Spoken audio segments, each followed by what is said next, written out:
یہ جو ویڈیو آپ دیکھ رہے ہیں اس کا ٹاپک ہے کس طریقے سے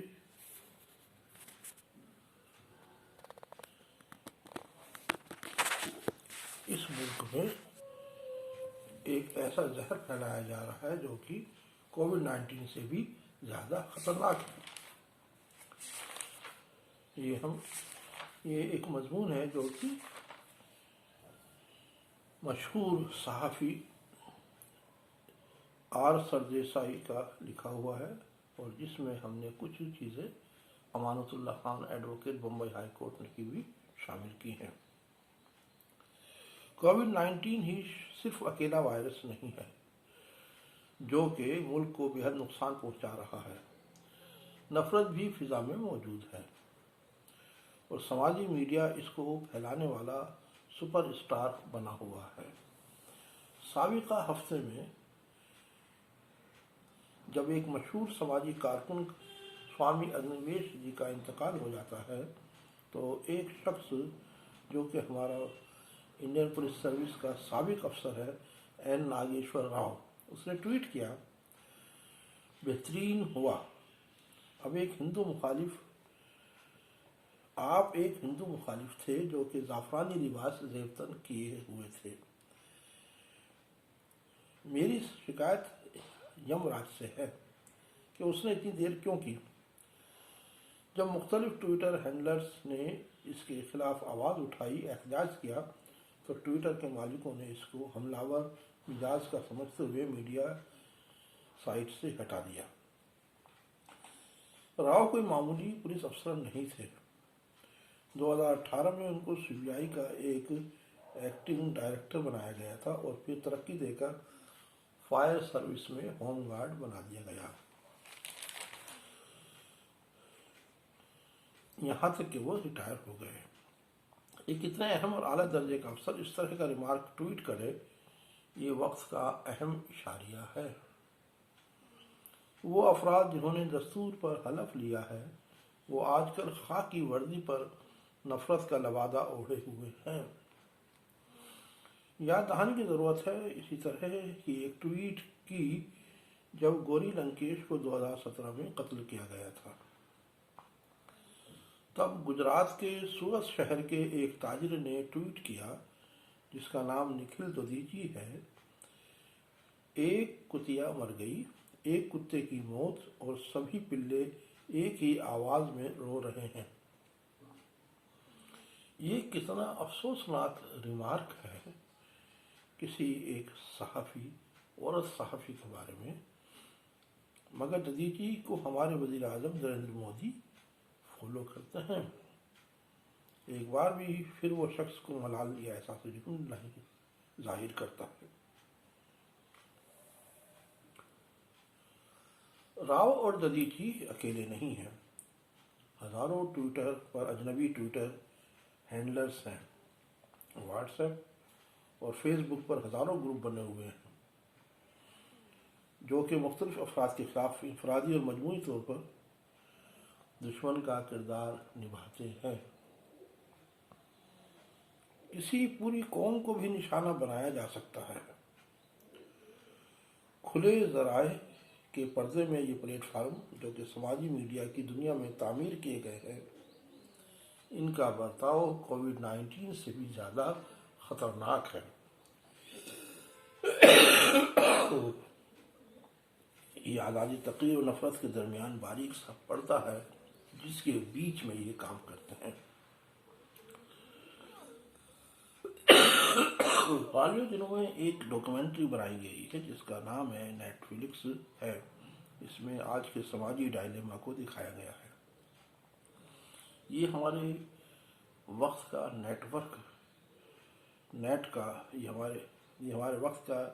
نیٹ کا فرینک اسٹینس ہے جس میں غیر اخلاقی جانور کسی بھی طرف دوڑ رہے ہیں اور سماجی میڈیا ان کا جنگل ہے جہاں پر قانون اور قاعدوں کو نفرت پھیلانے کے لیے بالکل موڑ توڑ دیا گیا ہے یا انہیں ختم کر دیا گیا ہے۔ یہ زبردست ٹیکنالوجی کے ذریعے بچھایا گیا ہے، سماجی میڈیا کی نفرتی مشین ہے اور اسی کے ذریعے خبریں بنائی جاتی ہیں اور نشر کی جاتی ہیں۔ اس طرح سماجی میڈیا کے الزام دنیا کو الزام دینا مناسب نہیں ہے، بلکہ یہ اس وائرس کی فطرت سے منہ موڑنا ہے جو نفرت پھیلاتا ہے۔ نفرت بہت خطرناک ہے، جب یہ عمومی ہو بن جاتی ہے تو اور بھی خطرناک بن جاتی ہے، اور آج کے برسوں میں یہی ہو رہا ہے۔ The Indian Muslims as anti-national narrative has been repeatedly pushed by a section of the power elite as to acquire a potency of its own when a rabble-rousing union minister screams in an election meeting. دیش کے غداروں کو اقلیت مخالف یا صاف الفاظ میں بھارتی مسلمانوں کے مخالف سیٹی بجانے والے گروپ یہ مثال کے طور پر اس قدر اور متعدد بار ان کو سراہا گیا ہے کہ یہ کوئی تعجب خیز محسوس نہیں ہوتے۔ مسلم مخالف نظریہ اور فکر کو اس قدر صاحب اقتدار افراد نے استعمال کیا ہے کہ یہ ایک قوت بن گیا ہے۔ یہی وجہ ہے کہ دہلی الیکشن کے دوران ایک کابینی وزیر جب یہ کہتا ہے دیش کے غداروں کو تو عوام اس کا جواب دیتے ہیں ڈیش ڈیش ڈیش ڈیش۔ وزیر اعظم صاحب نے یہ اقتدار کے کسی بھی شخص نے اس کو کوئی جواب طلب نہیں کیا۔ اب اسے کیا کہا جائے کہ وزیر اعظم خود یہ کہتے ہیں جب وہ CAA کے مخالفین کے لباس کا تذکرہ کرتے ہیں ان کو ان کے کپڑوں سے پہچانا جا سکتا ہے، یا غیر قانونی مہاجروں کو جو کہیں نہیں ہیں دیمک سے تشبیہ دی جاتی ہے۔ یہاں یہ صاف ظاہر ہو رہا ہے کہ آج کے حاکم مذہبی رویے سے بالکل مطمئن ہیں۔ ایسا محسوس ہوتا ہے کہ BJP اور اس کی حمایتیوں کے لیے معاشرہ یا سوسائٹی کو الگ الگ پولز میں باندھنا اچھا لگتا ہے۔ یہ ایک قطب شمالی ہے اور دوسرا قطب جنوبی ہے۔ یہ ان کے فرقہ پرستی کے نظریے کے لیے عوام کو جو کہ اکثریت ہے گمراہ کر کے اپنی طرف کرنا ضروری محسوس ہوتا ہے۔ یہ نظریہ کس طرح سے اس خیال کو جو کہ نفرت اور دشمنی پر منحصر ہے یہ ایک عمومی طور پر لمبا سفر طے کر چکے ہیں۔ اس کی دوسری تازہ مثال ہے سدرشن TV چینل کا معاملہ۔ اس کا کہنا ہے کہ اس نے بہت سے پروگرام تیار کیے ہیں اور وہ IAS میں مسلمانوں کی منتخب ہونے کو جہادی سازش کہتا ہے۔ UPSC جہاد نام کا پروگرام اس نے چلایا ہے اور کہا کہ صاحب اب آپ کے ضلع کا جو DM ہوگا وہ ایک مسلمان ہوگا، سیکریٹریٹ میں مسلمان ہوں۔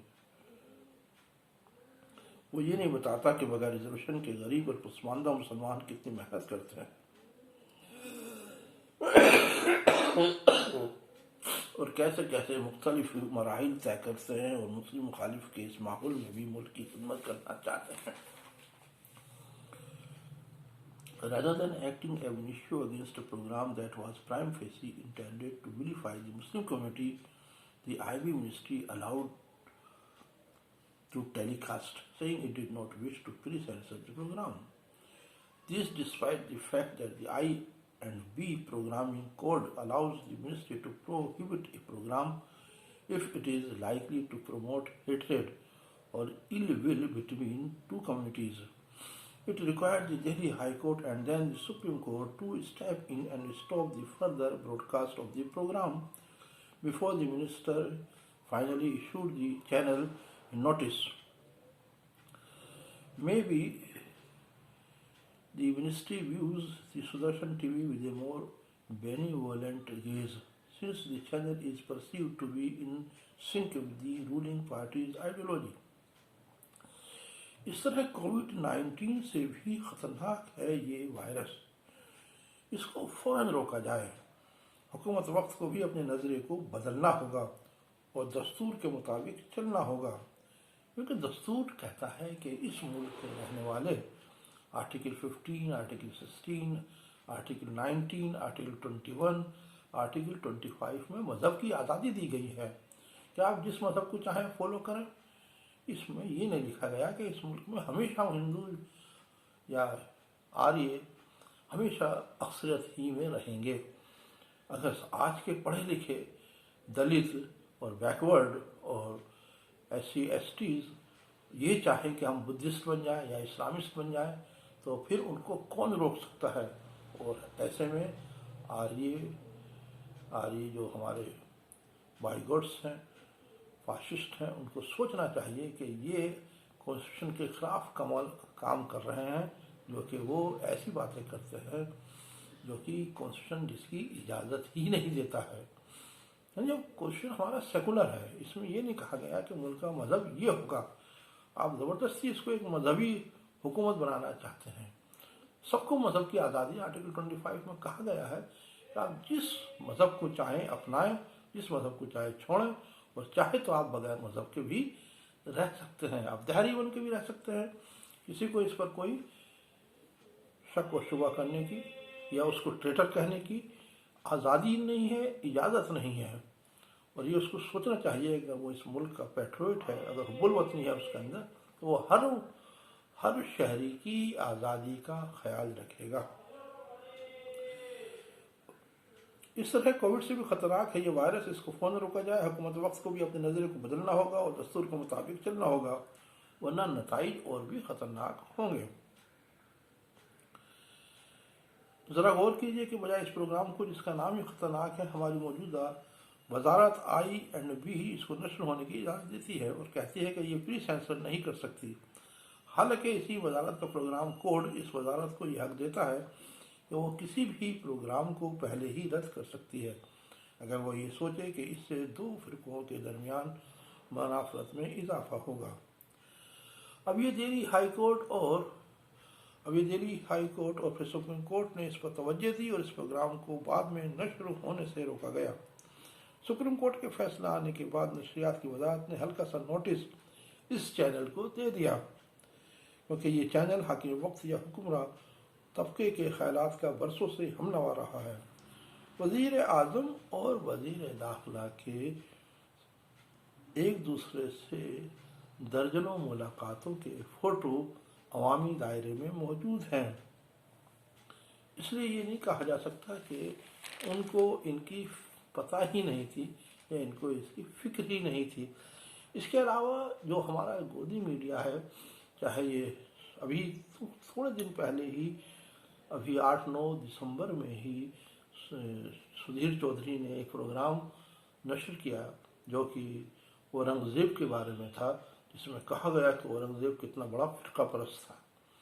وہ یہ نہیں بتاتا ہے کہ اس ملک میں اورنگزیب نے ٹوپی سی کر اپنا گزارا کرتا تھا۔ وہ یہ نہیں بتاتا ہے کہ اس نے کوئی نئی بلڈنگ تعمیر نہیں کی۔